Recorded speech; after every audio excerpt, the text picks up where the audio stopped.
of the best agencies in the world. How's that? That'll do. Good, okay, all right, well, universe, whatever. But I'm not going to say much because he likes to talk, and I'm going to let him do that. What brings you to Syracuse? Is this that moment where I admit that I have... Do I admit that I have someone up there that I'm related to? He might be related to a Newhouse student, and you know, we'll just play a game. Figure out who it is. That'll be the game. And if you can figure out who it is, maybe you get extra points in my class. Who knows? But anyway, so we will turn this over to Mr. Chris McDonald from McCann Arts in New York.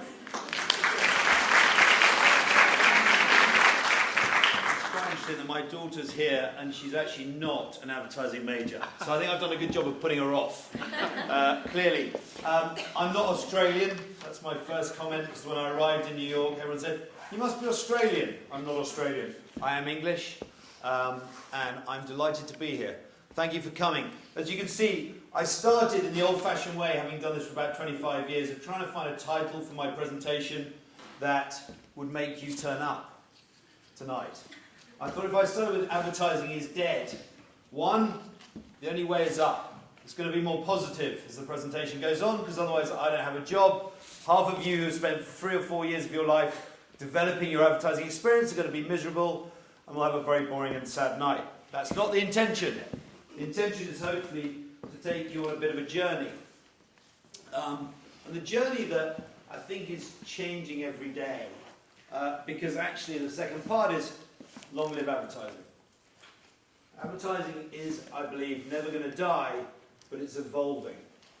And it's evolving very radically. In the session we had before with quite a lot of the front row, who annoyingly have pads and pens out, I thought the deal on this was never to be quoted again, and I've got a man here filming it, which is even more worrying.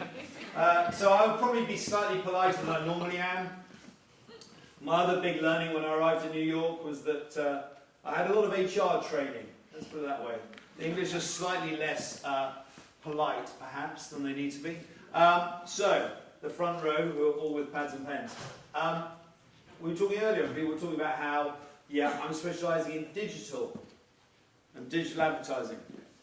The reality is, and I promise I didn't mean to offend them, as they all look rather saddened by my response, was actually, you're not going to be studying digital advertising, because in reality, digital is a bunch of channels, and it's all about advertising. Because advertising is both the umbrella of what we all do, and it is going to live a long time. Now, advertising is dead comes from how many people in this room, and Ed and I played this game earlier, how many people in this room watch live TV? Regularly, or are you lying to me? And when you say live TV, is this because you're all watching the VMAs? I watch the VMAs. Annoyingly, I've got this habit where I watch the VMAs on a different TV to my daughter, and we text each other about how abusive we want to be about the people in the VMAs. But quite a lot of you are still watching live TV. The reality is, if you listen to most commentators, if you read the New York Times on a regular basis, no one's watching live TV. Live TV is dead. You're streaming programming you want to watch. You're binge watching. You certainly, in a lot of cases, and we work with Verizon, reality is you don't want to buy a TV package. You want the cable coming into your house that delivers you Wi-Fi. So you can watch what you want to watch when you want to watch it. So, you're not watching TV. That's not great, because a lot of advertising's on TV. Ad blockers. Lots of very clever people have built apps and built systems whereby you can avoid ads done lovingly by people like me that I want you to watch. So I hope you're all feeling guilty if you're blocking ads. Because A, a lot of people in this room are advertising majors, so if you're not watching ads, you are in trouble. Especially when we get to the quiz part, where I'm going to ask you a lot about ads. It's really got people very quiet in this room. It's like panic of, what ads have I seen recently? Oh God! You'll be fine. We live in a complex multi-channel world. Advertising has had a phase whereby it's been very challenging for us to think about how we target people. How do we find the audience? I'm kind of bored about talking about millennials. There are a lot of millennials in this room. Because in actual fact, in some ways, surprising though you may find, I can target you very effectively. I can find you. I know where you live. I know what you're doing. I know what you're trying to do. I know where you're going. I know what you want to buy. Better than ever, we have more data. I promise you, it's not Big Brother. I don't work for the CIA. It's fine. But we have a lot of data on where people are going, how they're living, and what they want. And that makes a massive difference to how advertising works. Subscription versus ad funding platforms. Evening. I always like taking and talking to the people that are late and then following them up the stairs. In our agency we have a thing, we have town halls about every 4 to 6 weeks. And my trick is to stand right at the back. And as people who try and move further and further away from the stage, they suddenly realise they're next to me. Like, hello. And they're all like, ah! And they try and walk to the front. Clearly this is going to be a highly formal presentation, academic, intellectual, no ad-libbing, no anecdotes, I promise. Ed, especially for you. Subscription platforms. If you pay to subscribe to Netflix, Netflix doesn't need to put advertising on there. That's a problem. They don't need my money, my client's money, my brand's money to do what they do. So, as you can tell, all of the above has led to hundreds of articles proclaiming the death of advertising. We know this. Speed of change, speed of technology. It's challenging various creative industries. And actually, funnily enough, what I tried to do is go back a bit to look at other creative industries and then forward to think about the future of advertising. So this presentation will sort of go a little bit of a tour around other creative industries and then into where advertising is going. And at the end there will be a bunch of ad breaks. I will ask some questions. I will meander around the audience and generally terrorise you. But the start point is actually look at other industries and learn from other industries. I just said that. The music industry. The death of the music industry has been going on for a number of years. And what's interesting is, yes, there is a change in their revenue streams. But what's interesting is, so recorded music revenue has gone from 60 billion to 15 billion in the last 15 years. That would kill you. That would make you sit there and go, wow, what do we do? And by the music industry sat on there and they looked around and went, we don't know what to do. They then realised through some very smart people that they should then move into live music and how live music worked. And if you see live music's gone from 10 to 30 billion. So you're 45 from 60. Okay, you're still 15 billion off, that's not great. It's a pretty big change. But what's interesting is I don't have to spend much on producing stuff. It's a digital download, it's easy. And I don't have to spend as much money on marketing. Why? I mean marketing as in record company marketing. Because I can get to you in a global audience through iTunes, through Spotify. I can build brands. I can launch new artists. I can kill new artists. My cost of entry is much lower. And there's a theme that comes out of this, which is the most important thing, is one, actually how brands interact in the world at speed globally. Luckily, we're a global network. We have a lot of offices in a lot of places, which sort of helps, because the reality is the global market's changing and how people are consuming is changing. But music's really interesting, because you start to go, actually what's happening is, and you'll start to see it, is two things happen. One, the market consolidates. Fewer, bigger music companies. And two, the way of distribution changes.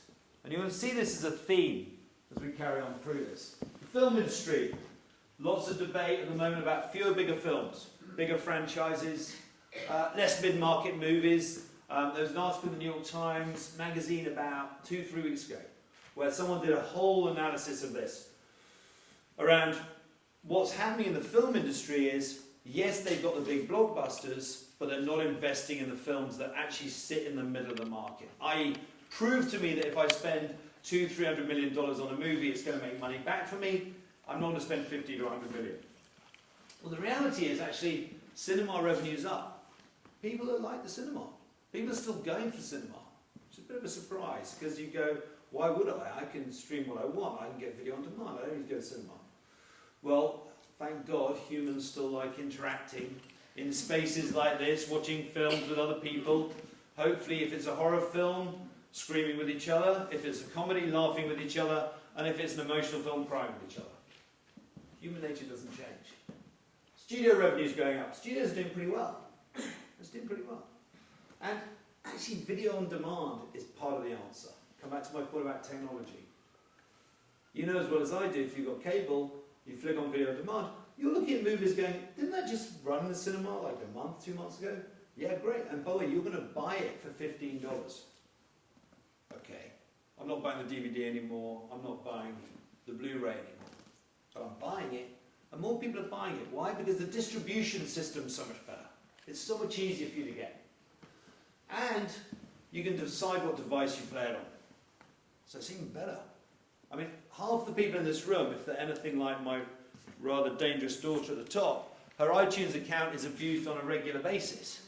As all of yours is, because you're buying stuff much more readily, much more simply. Your access is so much easier that the market for you, and if you're working for brands or even film studios, you go, it's fantastic. Obvious, iTunes, Netflix, Amazon, I've got masses of ways of watching and consuming. And merchandising is becoming really fascinating. We all know toys have been merchandising for years and years, way back when, go back from Action Man. Actually, they say loads of names that no one here knows. There's this whole moment where I'll go, remember that? You go, no, I don't know that one. Does my own children. Do you remember that? No. Okay, so merchandising is growing and toys are critical to this. Look at the Lego movie. Lego was number 2 to Mattel 3 years ago. Lego, by the way, 15 years ago was going bankrupt. Can anyone tell me how Lego reframed their revenues? Come on, anyone. I'll give you... oh, hang on, there's a guy, brave man at the top. Go on, you go for it. By associating with movies like Star Wars. Yeah, 10 points, Star Wars.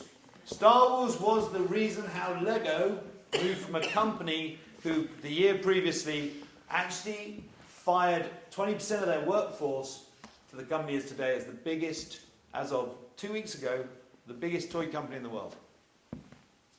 But also, look at another one. Disney. What did Disney buy last year? Lucasfilms. What did Disney buy 4 years ago? Actually, it might be longer. Roughly 4 years ago. Marvel Comics. Why? Because those franchises and those opportunities for growth are immense. So the film industry is not a bad place. TV industry. Network and cable companies are currently terrified. They've never been more scared about the fact that people like you are not going to buy a cable and TV package and put in your home. You are not going to spend the $220 a month that will give you a cable and TV in your apartment. Because you won't. The reality is you're not going to. You're going to have Wi-Fi, so you're going to have a cable plug in your house, you have Wi-Fi, you're going to stream what you want when you want.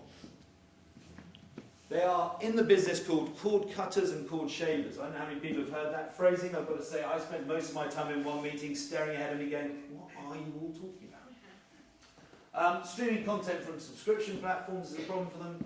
Free content through social media. I mean, YouTube. You can watch episodes and series, all stuff you want.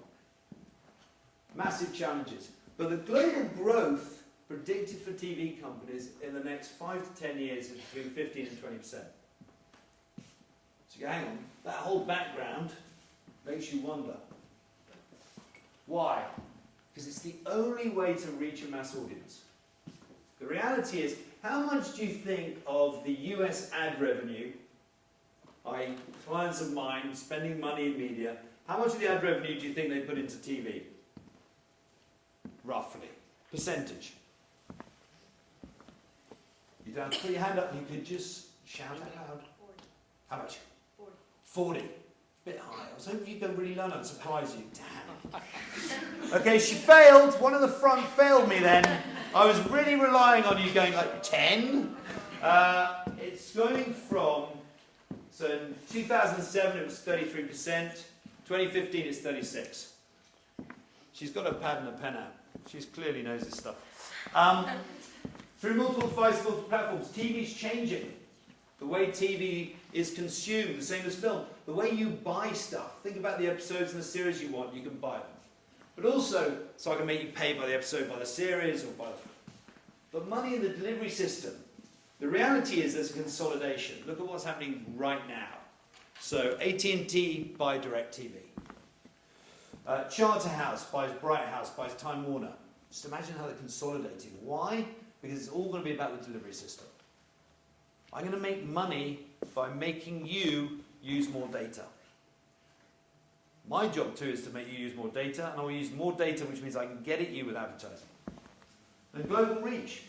Never been a better time to be global.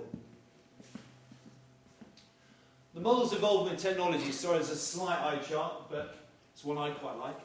I've got two buckets for this. One's around access and one's about engagement. Access is about delivery. The delivery system's changing. It's a really interesting stat that I picked up, which is surprising and not surprising. Access points. Because you can watch more stuff on the go, on your tablet, on your laptop, on your phone, actually viewing numbers per day are up 7% in the last 5 years. So by the way, you're viewing more stuff. You're viewing more content. If you're viewing 7% more content per day, that means I've got 7% more chances of getting at you, finding you, selling my brand story, selling my message. Skinny TV bundles. So Verizon has done it, loads of people have done it. You can chunk out. You want HBO, you can buy HBO separate. You want anything you want, you can change the bundle that you buy. Why? Because I still want you to buy TV. People are willing to pay for what they want when they want, on the go. As I said, you're this is a really fascinating generation in this room whereby you're kind of more willing to pay for it than I am. I'll pay for the big thing, so I'll go, okay, monthly, I'll pay that. I won't think about it. You guys will go on iTunes and buy one song, or you'll go on iTunes and buy one episode, or you'll do it in a very different way because you're happy to pay for the access. Super fascinating if you work in brands and think about what we do for a living. Global platforms and content. Guess what? Access. I can access stuff from all over the world. I'm going to show you work later, and I can try and make you guess how many views it's had. Because it's mind-blowing how things now spread. If you think about global media, about how you get news, about how you look at programming and how it spreads. God forbid how any of you like One Direction. The worst band in the world. They can't even sing. Sorry, George. But the reality is, how did that spread? They were on a crap TV show. Anyone remember Susan Boyle, the mad woman who sings opera? Why? Why would anyone listen to that? But the reality is, because it was entertainment that suddenly you all picked up and shared. You know where I'm going. You know this story. Engagement. The thing that's really interesting about TV programming right now, we were talking about this recently, and I think it's the same when you're going to get into the advertising world, is bigger, better content with bigger budgets and stars. Look at True Detective. Matthew McConaughey's on TV. What's he doing on a TV show? Game of Thrones. Look at the budgets behind these shows. Unbelievable budgets. And unbelievable sharing. Now, in the old days, frankly, it was on a TV, you watched it on a Saturday night, you talked to your mates about it on a Monday, but the reality was very different form of engagement. Multiple screens and platforms to drive awareness and viewing. I can drive you to TV shows, I can drive you to content in multiple places. Much more effective. In the old days, it was a press ad. Said, oi, new TV show, going to be great. Watch it on Saturday. I can get you all the way through the day. Any minute of the day that I want to get you, or you want to get into programming, you can then decide when you want to watch it as well. And the creative in thinking and programming. Programming, I think, has 2 M's in England. Maybe it has 1 M in America. I don't know, but it's either a typo, and I apologise, or not. The reality is, the creativity is changing. And the creativity in thinking and delivery. I mean, it's quite remarkable when you start to go on YouTube and look at some of the stars that are growing out of YouTube in their front room with a camera or with their iPhone, doing stupid things, who suddenly have followings of 1 million people. I mean, there's one I was reading recently, I can't remember her name. She made $8 million last year. She had a YouTube show. Brands piled in to support it. And brands will. We're starting to find people from different places. They're not coming up through comedy clubs and the TV world. They came up through social. They come up by creating community of followers. And we're harnessing those. But we can only harness them on 3 ways. One is believably. It can't be a brand they go, why am I associated with that brand? 2, in a way that's credible for that artist and the brand, but to be engaging, for people to enjoy. So it's changing the way we think. Weirdly, I make it sound much more positive because you go, hey, this is really easy. There are lots of channels, lots of places. It's fantastic. Simple for advertisers. Not quite. So obviously, for a lot of you, TV was never the box in the corner of your front room, but when you were a kid, you might remember that. There was TV in the corner of the room, and you never had the controller. In my experience, I always had the controller, so I'm sure none of you had the controller either. Video content on the go. Video key. Let's stop talking about TV, it's video. Everyone talks about video. It's video. Which, by the way, video is film, film is TV. Kind of all the same. The names change. Then marketing is all about name changing. It's about how do you change the names. It's video. Distributed through multiple channels and platforms that deliver far greater engagement. Personalization. I mean, I don't know about you, but you know those sites you go on occasionally? I've got one which is an art site. It's called ArtNet. So it looks at popular art around the world. But they follow me. Every time I'm in different social media, I'm like, how come they popped up again? I'm being followed by this site wherever I go. It's like having a stalker. Like, God. But you know what? There's a balance. You want the stalker when you want it, and you want it to leave you alone. And I think some of the challenges we face now are, how do I engage you in a way which you enjoy, and how do I not make myself a stalker? And that's kind of advertising's challenge in the world of ad blocking. What does this mean for advertising? In a nutshell, we have to produce more content and distribute it through more channels. Engage audiences with messages they want to receive. There's a big difference. I grew up in the broadcast world. So I would do a TV ad. This was a brilliant time. You know, I'd spend 3 months developing the idea, shoot it. Total project time, 6 months, big campaign launch. Then I could wait 6 months for the results. So, you know, you can always have 6 months off. Brilliant, I've done my job. Everyone goes, oh. Reality now is, and then I'd broadcast it to you and you go, thank you very much. I don't mind watching that, made me laugh, or I hated that, it's horrible, whatever the reaction is to the campaign, I'm done. Now, every minute of every day, I've either got people developing content, reviewing content, curating content, checking that you like my content, hate my content, aligning with it. It's changing massively. Now, if you embrace it, it's one of the most exciting periods of your life. The challenge is, you've always got to work out how to be on as a brand. I'm persuading brands to change. Oh, that was a good one. Okay, for those that didn't speed read, there's a question. What do you think the average attention span is? Did you spot the number? 7 seconds. 3 seconds. Oof. I think sir, you are clearly a very bright man. It's 8 actually. 8. It's 8. 8 seconds. And by the way, they did a psychometric study that I'm not going to claim I understand, but it was done by very sensible people who clearly work for an institute of sensible, smart people who have doctorates. So I caveat this dramatically. I think 5 years ago it was 12 seconds. So imagine 12 to 8. 8 seconds. Here's some data points that challenge us. Apparently you check your phone on average 221 times a day. I reckon if you add it up, and I'll tell you what would be really funny, I'd like to do the Fitbit for phone checking.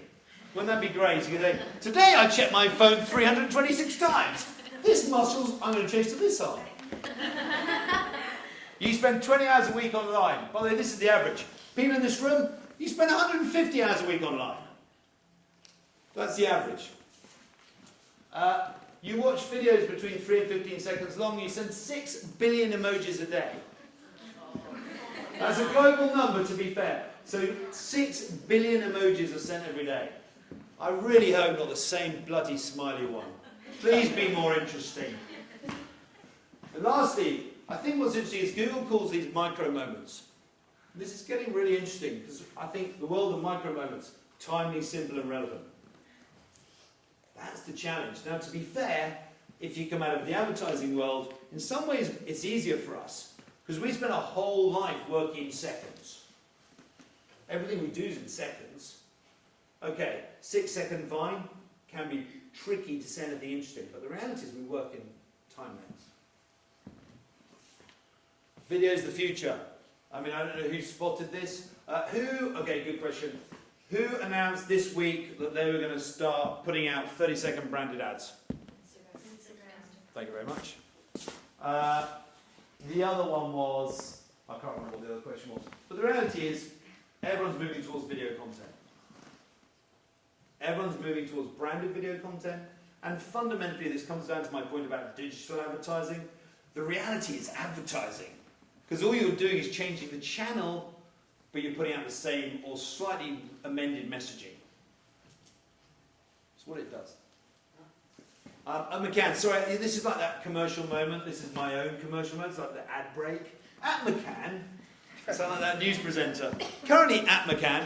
At McCann, I think this is a really good summary of what McCann has, for 104 years, said truth well told. So truth well told was a mantra first put on a stamp in 1912. And it had the thinking man on top of the mountain in a circle with truth well told. Truth well told is a fantastic line. Truth, i.e. you dig out the truths in brands. Well told, tell the stories as well as you can tell them, which links to media. The reality is the evolution of that is, we believe that brands today have to prove they can play a meaningful role in people's lives. The role's changed. The role of brands has changed. If you start to, and I'll come on to it in a minute, I'll start to show you some work that does this, is the way brands work now, I've got to get you to invite me into your life. I've got to then persuade you to share me with your friends. It's like that great moment. If I knock on your front door and go, hello, I'm coming in, you go, I don't know who you are. Get out of my house. It's the same logic. It's the same logic as brands. They knock on your door and they go, hello. And you go, you look rather nice. What's your name? My name's blah. I quite like you as a brand. I might introduce you to my friends.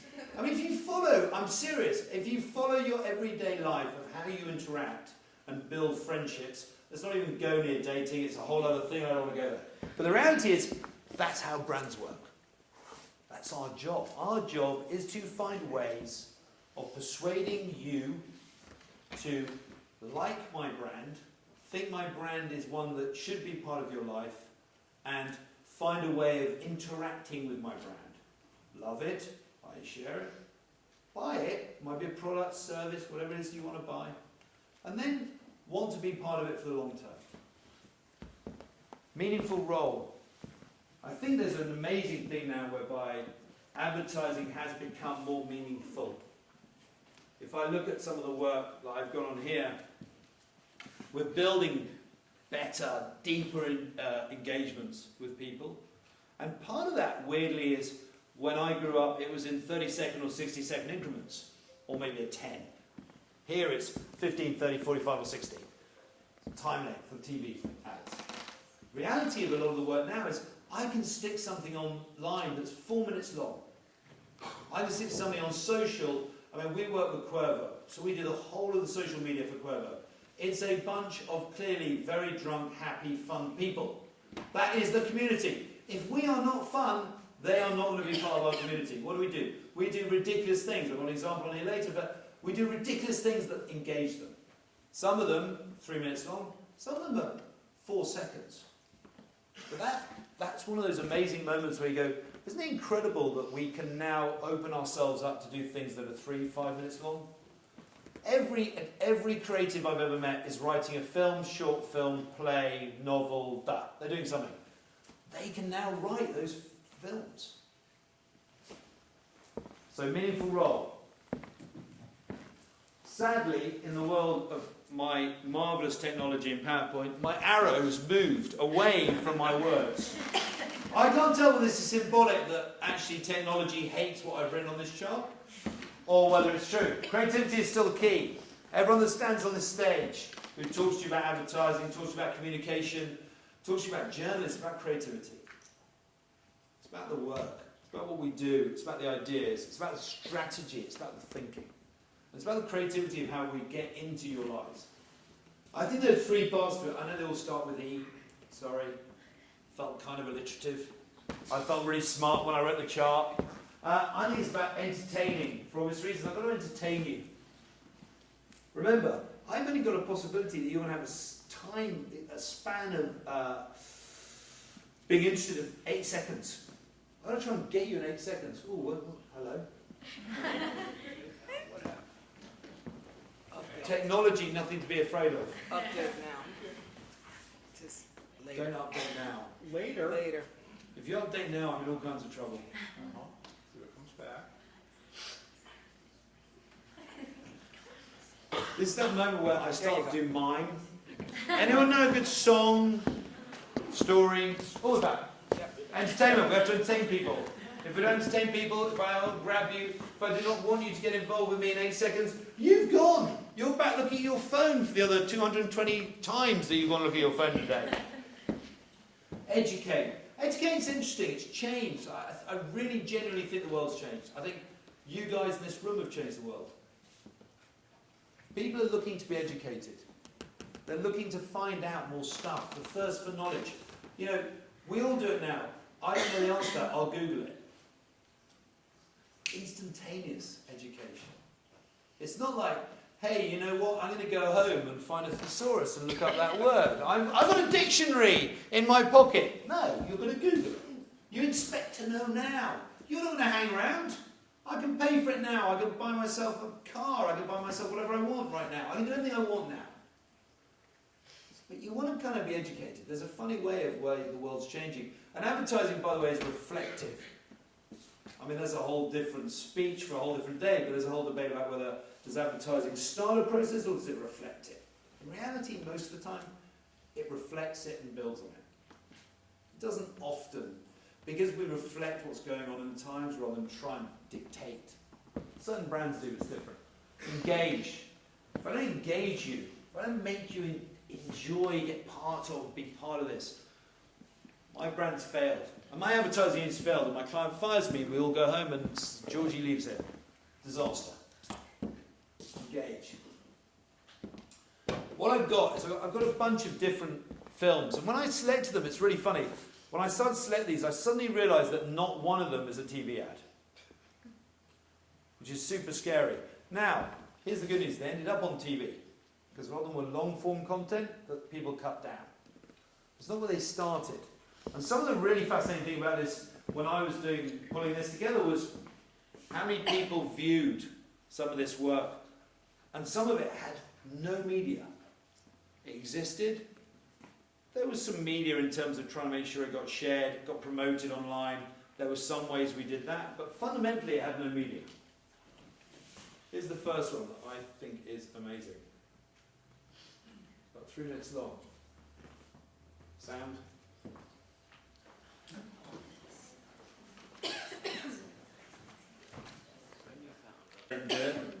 Professional jealousy. 2 is, one funny thing is, when I started in advertising in 1990, I used to sit next to the Always team. So the whole of that team. And do you know what they did in 1990? They just debated a blue dye demo. That's all they did. It's about blue bloody dye and the demo. And you go, really? And you look at it now. Look at that. It's the most empowering thing that advertising can do. How many people do you think have viewed, or how many views do you think that's had? 5 million. 80 million views. 80 million views around the world. It's won every advertising award for the right reasons, and I think it's absolutely within that world of it's impossible not to watch. By the way, I plan to make most of you cry by the end of tonight. I should have said that earlier.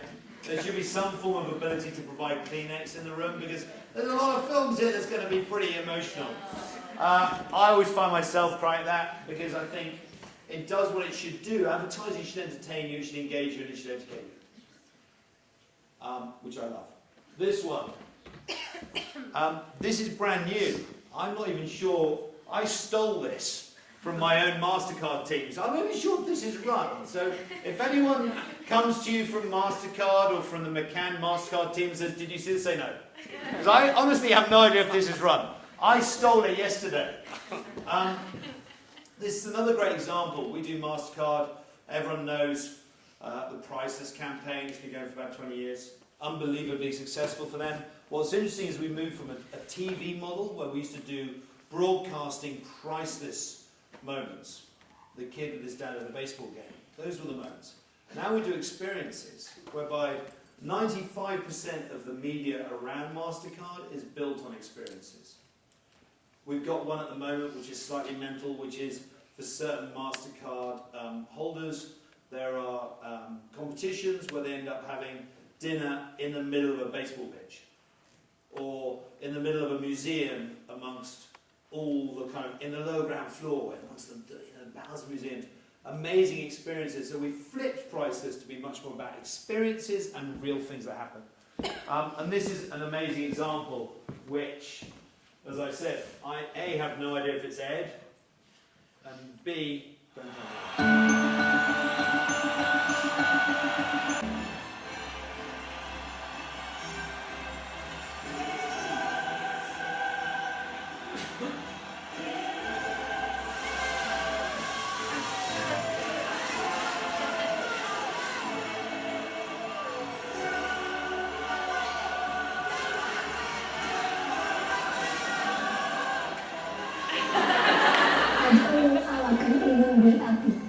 Buka ada umur awakan cari koloni.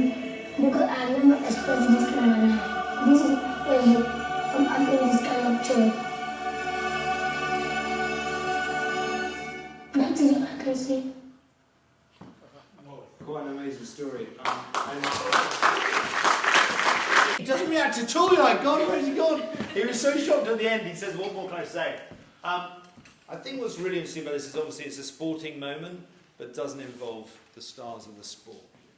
And using kids is just an amazing way of doing it, but using a kid from Nigeria shows the global power of MasterCard. It's an amazing link with the UEFA Cup, but it's more a personal human story. And I'm glad there are tears in the room. It's always the best thing. This will give many men tears for a different reason.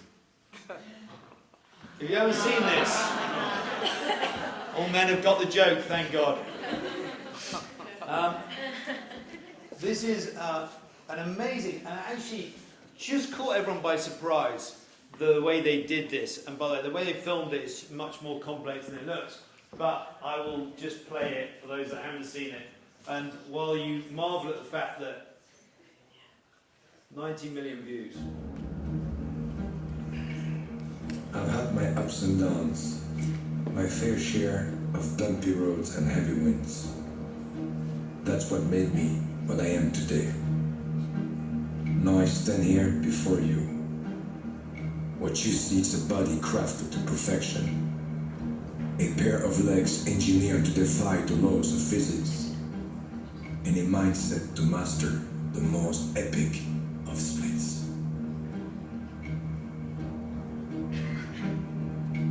Who can say where the road goes, where the day goes, only time.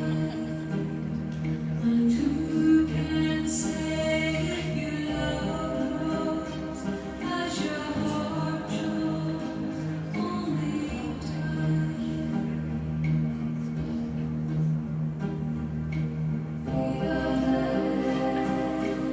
We are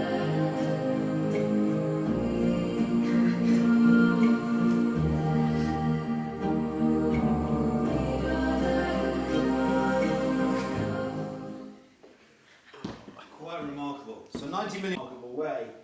And also relaunched Jean-Claude Van Damme, not surprisingly. It's also the most remarkable thing. Do you think they're going forwards or backwards? Yeah, they filmed it forwards though. Because the reality is they started with him in the full splits position and they brought him together. Therefore they had to flip it. That's one of those ridiculous production facts that very clever production people told me. That's what I told you.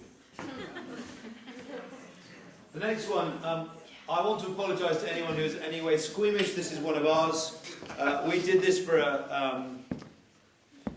there was a period where the New York Times was covering Nah, I can show you that. I'll show you this, and then I'll tell you the story. If I did it the other way around and give it away, and that'd be disastrous. Okay. This was a script that I was shown, and I went, you are joking. But there is a serious intent behind this. The New York Times, it was like 4 weekends on the trot were covering guns, and the whole area about guns. And the reality was, we don't believe, and I certainly don't believe, I am in any way judging against the amendments to the United States, how people feel about gun ownership, nothing to do with us. But the articles we're reading on the front of the New York Times were kids finding guns and shooting each other, accidentally, because the parents left the gun under the bed or under the pillow or somewhere in the living room. And you just go, that's just wrong. And so the way of doing it is either you go into that horror zone of, let me tell you why it's bad, or you make it very funny. And that got 6 million views in a week. All because people shared it. We did nothing. We didn't promote it beyond our mates. We put it out. We did a bit of sponsored tweets around it. But in reality, that just went out there and everyone went, it's very funny and we should share it. And then we got loads of media on the back of it that went, what a brilliant way of telling this story and people should think about it more. So, certainly educational and certainly a way of grabbing attention in a way that hopefully helps that issue. I'm not going to show this because one, you'll spend your whole life singing the bloody song for the next 4 days. Done by McCann in Australia.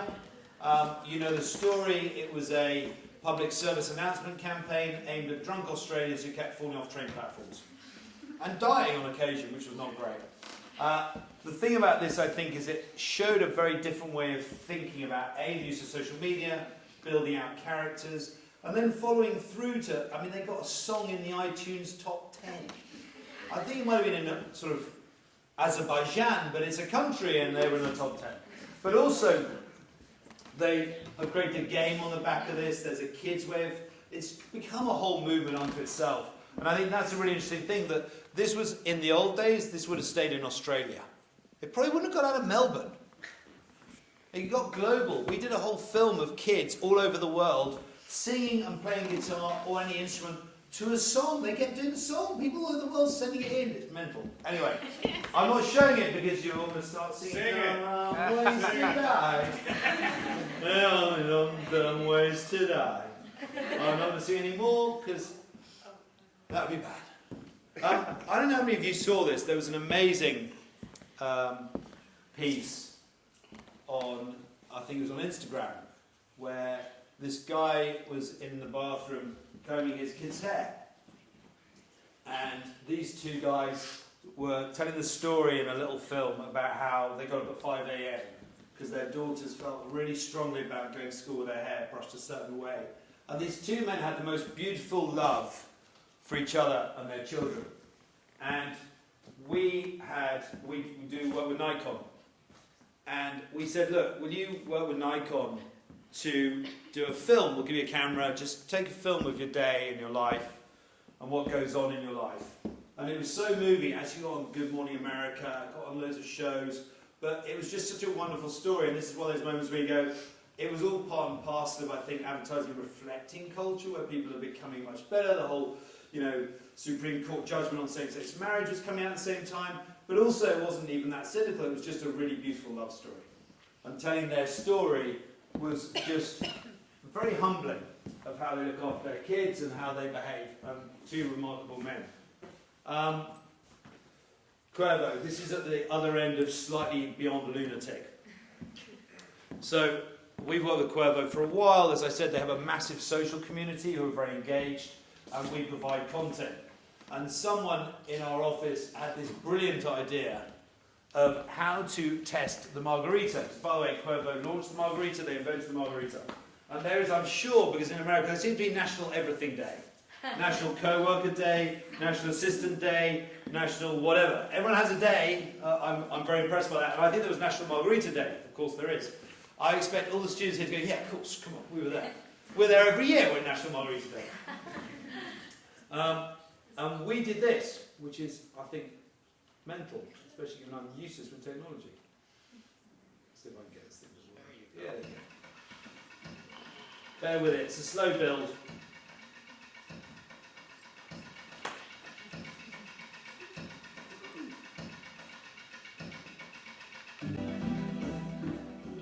We actually did do that. I mean, we actually did speak to NASA and go, how do we do this? I was like, this is not going to work, we're not doing this. They did it, it gets better. We had a team of 6 people who, when the margarita landed, they drank it. And the following week, they all had terrible, terrible stomach bugs. So then we phoned NASA and go, hey, when he goes up and does that, does it like get like really bad? And what? They're like, no, they're fine, they'll be fine. But it was a true story that all the guys who went on that were like, we're really ill. We got like some space bug. So there's no end of fun. I'm going to speed up a bit because 1, James said please let them ask questions, which clearly is not going to happen. And 2, I'm going to skip this one. This was a great one. This was a test of waterproof mascara, stick 100 women in a cinema, make them watch the most miserable film ever in the world, and see how the mascara runs. It was done in Mexico for us by McCann, in Mexico for L'Oreal. Unbelievable, fantastically well received. Everyone, well, if it works in that film, we're going to buy some. Sales of mascara went up like 180%. They sold out across Mexico. Nice story. This is not me. It's a sister agency of ours. But you know, this is one of those moments where you go, the whole world of pre-roll is a nightmare. Because as soon as the skip button, you're all waiting for the skip button. Like, please, please let me skip, please let me skip. So, this one is one of those great moments of going, we had a sister agency of ours called Martin. The Martin agency had an amazing idea of how to use pre-roll differently. Oh, you are annoying. Don't thank me. Thank the savings. You can't skip this Geico ad because it's already over. Geico, 15 minutes could save. Massive credit to Martin, who won loads of awards for that. And I think the last one, what I showed you that for is one simple reason. If you embrace formats, if you embrace things that are 5 seconds long, if you embrace what people are doing in pre-roll, which is please give me the skip button. How amazing is that, that actually you can do amazing work that made you all laugh, which is fantastic. I have got some more stuff, I'm going to bin it. Advertising is alive and thriving, it's changing every day. So here's the good news to a group of people doing advertising at degree level. It's alive and thriving, it's changing every day. Through every channel with every different forms of content. It's, you know, if I look at when I started, and I started in this industry 25 years ago, I know you're all thinking I don't look that old, I am. Well, thank you for that compliment I gave myself. The reality is, it is changing. And it's changing, and probably, given I've been doing it for a long time, I go, there's never been a more exciting time. But it's challenging, it's hard. I mean, you guys are hard. You're like, get out of my life. Stop boring me. It's tough. But the reality is, there's never been more places to play and things to do. And I think if I was putting the clock back, which would be a bit weird, but I go, actually, I'd want to start now. I'd either want to start now, or Ed and I were talking earlier, 20 years earlier when there was a lot more money in it. But the reality of now is, there are so many places to play, and there's so much opportunity for creativity, to entertain, educate, and engage. Thank you very much. Continues to change. So just from your career and your experience, do you feel that there are some skills that you've noticed are timeless? It's a great question. I perceive all my skills to be timeless because I'm still in it.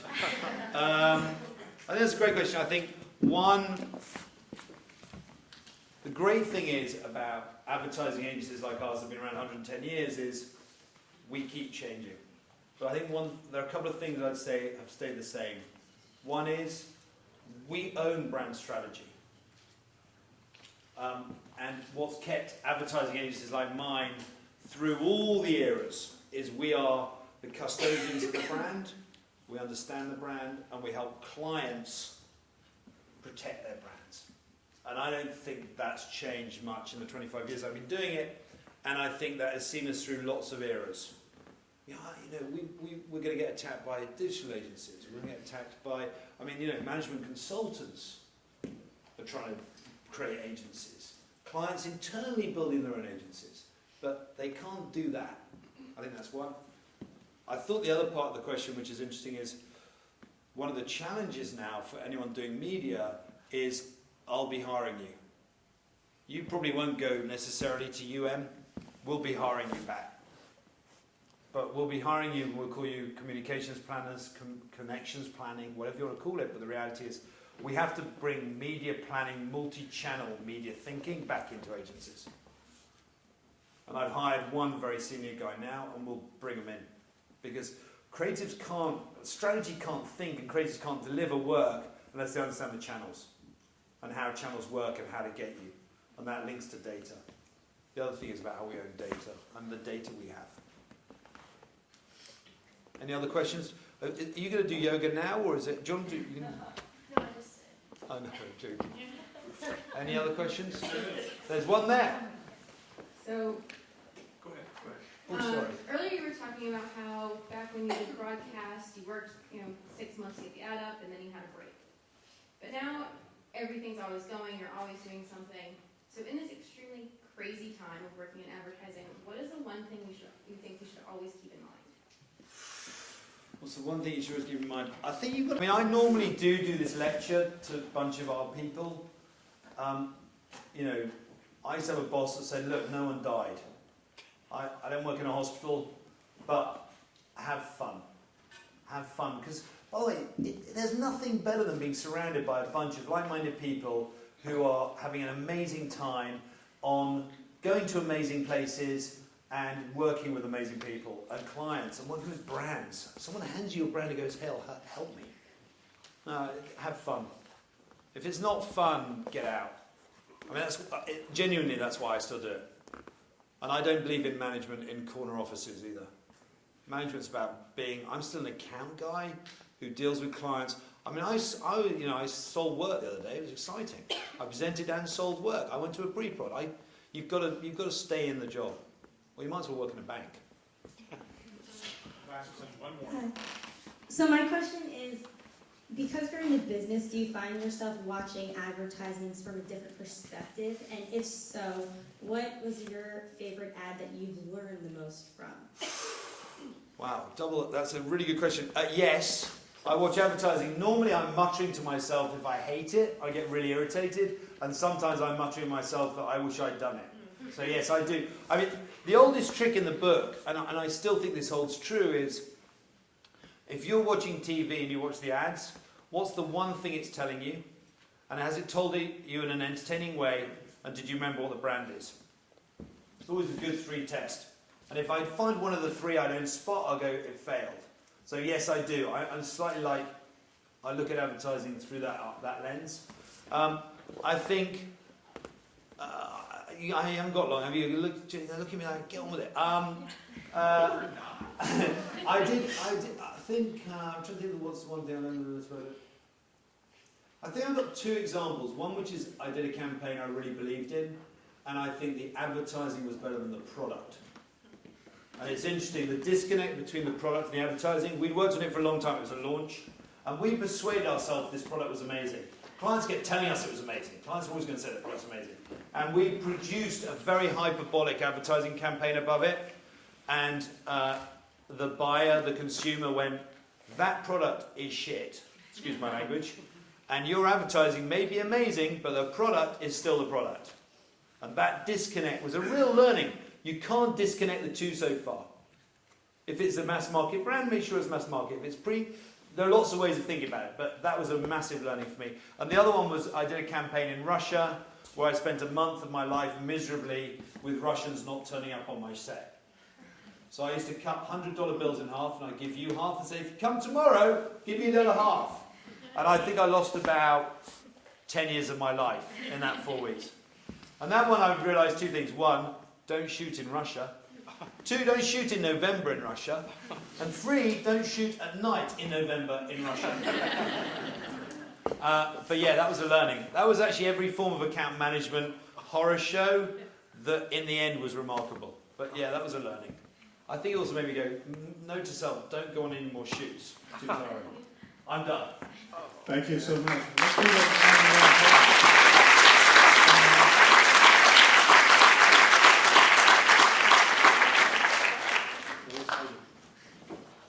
Chris, this is very nice. Thank you so much. Typically, I'm the person who gives the gift to our speakers, but today I have a volunteer to cover this for me. So the student is going to do that. Alexis. Oh, thank you very much. Thank you very much, volunteer. Thank you. Thank you for coming. We hug. We hug now. That's very kind. Thank you very much.